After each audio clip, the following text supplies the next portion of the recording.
diabetes ৰোগীসকলৰ কাৰণে এটা সৰু টেষ্ট আপোনালোকৰ ভৰি দুখনৰ কাৰণে ঘৰত থাকি সেই টেষ্টটো কৰিব পাৰিব আৰু বহুত জৰুৰী ভিডিঅ' এই ভিডিঅ'টো যিমান পাৰে আপোনালোকে শ্বেয়াৰ কৰিব কাৰণ ডায়েবেটিছ ৰোগীসকলৰ কাৰণে এই ভিডিঅ'টো বহুতে উপকাৰী হ'ব সৰু টেষ্ট এটা এই টেষ্টটো কেনেকৈ কৰিব যদি আপোনালোকৰ মানে ইনচুলিন ৰেজিষ্টেন্স হৈছে যদি আপোনালোকৰ HbA1c বাঢ়ি আছে যদি আপোনালোকৰ ডায়েবেটিছ ধৰা পৰিছে তেনেহ'লে আপোনালোকৰ কাৰণে এই টেষ্টটো আপোনালোকে কি কৰিব নৰ্মেল ষ্টেণ্ডিং পজিশ্যনত থিয় হ'ব হৈ এখন ভৰিৰ আগত মানে বাও ভৰিখনৰ আগত নাইবা সোঁ ভৰিখনৰ আগত বাও ভৰিখন নাইবা বাও ভৰিখনৰ আগত সোঁ ভৰিখন এনেকৈ ৰাখিব ৰাখি আঁঠু দুটা সম্পূৰ্ণৰূপে সিধা কৰি ৰাখিব বেকা নকৰিব সম্পূৰ্ণৰূপে সিধা কৰি লৈ দুয়োখন হাতেৰে মাটি চুবৰ কাৰণে চেষ্টা কৰিব ঠিক আছে আপোনালোকে আঁঠু বেকা কৰিব নোৱাৰে মাটি চুবৰ কাৰণে চেষ্টা কৰিব যদিহে আপুনি মাটি চুব পাৰিছে তাৰ মানে আপোনালোকৰ ভৰিত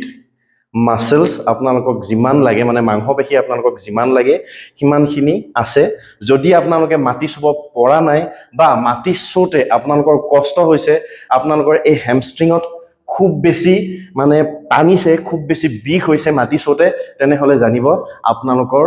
ভৰিত মাংসপেশী কম হৈ আছে আপোনালোকে মাংসপেশী বঢ়াব লাগিব আৰু মই আগৰ ভিডিঅ'বিলাকতো কৈছো যে ডায়েবেটিছ ৰোগীসকলৰ কাৰণে বা যিসকলৰ ইনচুলিন ৰেজিষ্টেন্স আছে বা যিসকলৰ HbA1c বাঢ়ি আছে তেওঁলোকৰ কাৰণে ভৰি দুখন মেইন ভৰি দুখন আপোনালোকে সুস্থ কৰি ৰাখিবই লাগিব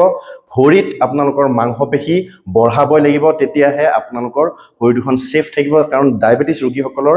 সোনকালে ভৰি দুখন ইনফেক্টেড হয় যাৰ ফলত কিছু কিছু সংখ্যক এনেকুৱাও কেছ আমি দেখিবলৈ পাওঁ কেতিয়াবা যে এই ডায়েবেটিছ ৰোগীৰ ভৰিখন কাটি দিব লগা অৱস্থা হৈ পৰে আগৰ ভিডিঅ'ত মই কি কাৰণে এনেকুৱা হয় মই ধুনীয়াকৈ বুজাই দিছিলোঁ কেইটামান ভিডিঅ' আগত মই লিংকটো লাগিলে কমেন্ট বক্সত দি দিম আৰু এই অসুবিধাটোৰ পৰা বাচিবৰ কাৰণে আপোনালোকে কি এক্সাৰসাইজ কৰিব সেইটো মই আজি আপোনালোকক দেখুৱাই দিম বেছি এক্সাৰসাইজ কৰিব নালাগে একেবাৰে সহজ এক্সাৰসাইজ তিনিটা এক্সাৰসাইজ মই আজি আপোনালোকক দেখুৱাই দিম এই তিনিটা এক্সাৰসাইজ আপোনালোকে ঘৰত থাকিয়ে কৰিব পাৰিব কোনো ধৰণৰ জিম সঁজুলি দৰকাৰ নাই গতিকে আহক এতিয়া এক্সাৰসাইজ কিটা আৰম্ভ কৰোঁ ফাৰ্স্ট এক্সাৰসাইজটো হৈছে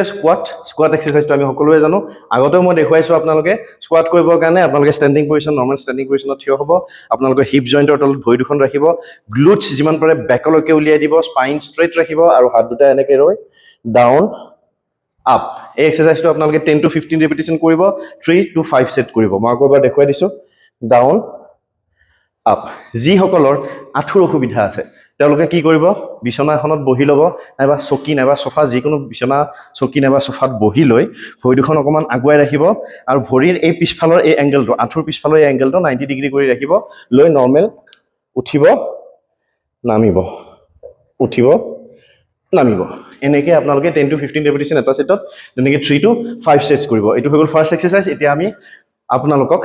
2 নম্বৰ এক্সাৰসাইজ দেখুৱাই দিম সেকেন্ড এক্সাৰসাইজটোৰ কাৰণে আমি এডাল লম এনেকুৱা পিলাটেছ বেণ্ড খুব কম দামতে 500-600 টকাতে এনেকুৱা আপুনি কমপ্লিট সেট এটা অনলাইনত পাই যাব ফ্লিপকাৰ্টে হওক আমাজনতে হওক এনেকুৱা সেট এটা আপোনালোকে লৈ ল'ব আৰু তাৰে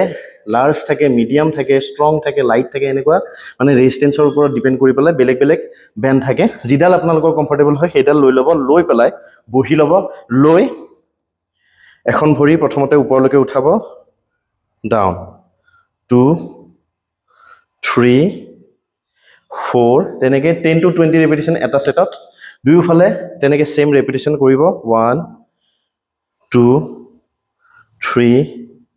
4 up to 10 to 20 ৰিপিটিশন এটা সেটত তেনেকৈ আপোনালোকে 4 to 5 সেটস কৰিব আৰু এই এক্সাৰসাইজটোৰ আৰু এটা প্লাস পইণ্ট হ'ল এই এক্সাৰসাইজটোৰ জৰিয়তে আপোনালোকে আঁঠুৰ বিষ কমাব পাৰিব কাৰণ এই এক্সাৰসাইজটোৰ জৰিয়তে আমাৰ quadriceps মাসলবোৰ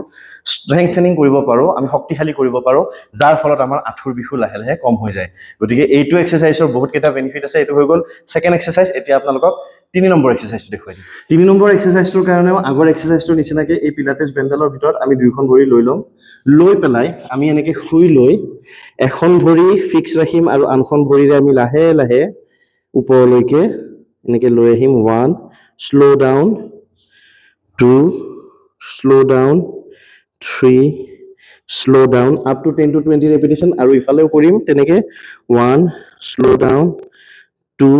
slow down up to 10 to 20 ৰিপিটিশন এনেকৈ এটা ছেটত দুইখন ভৰিৰে যেতিয়া আমি 10 to 20 ৰেপিটেশ্যন কৰিম সেইটো হ'ব এটা ছেট তেনেকৈ আমি 3 to 5 ছেটছ কৰিম আৰু এই তিনিটা এক্সাৰচাইজে হ'ল আপোনালোকে যদি ডায়েবেটিছ হৈছে বা আপোনালোকৰ যদি ইনচুলিন ৰেজিষ্টেঞ্চ হৈছে বা HbA1c যদি বাঢ়িছে তেনেহ'লে ভৰি দুখন শক্তিশালী কৰি ৰাখিবৰ কাৰণে ভৰিৰ মাংসপেশী বঢ়াবৰ কাৰণে আপোনালোকক সহায় কৰিব এই এক্সাৰচাইজ তিনিটাই গতিকে এই এক্সাৰচাইজ তিনিটা এতিয়াৰে পৰা কৰা আৰম্ভ কৰক আৰু নিজকে সুস্থ ৰাখিবলৈ যত্ন কৰক আজিৰ ফিটনেছ ৰিলেটেড ভিডিঅ'টোত ইমানেই নতুন নতুন ফিটনেছ ৰিলেটেড ভিডিঅ'লৈ মই অতি সোনকালে আহিম ধন্যবাদ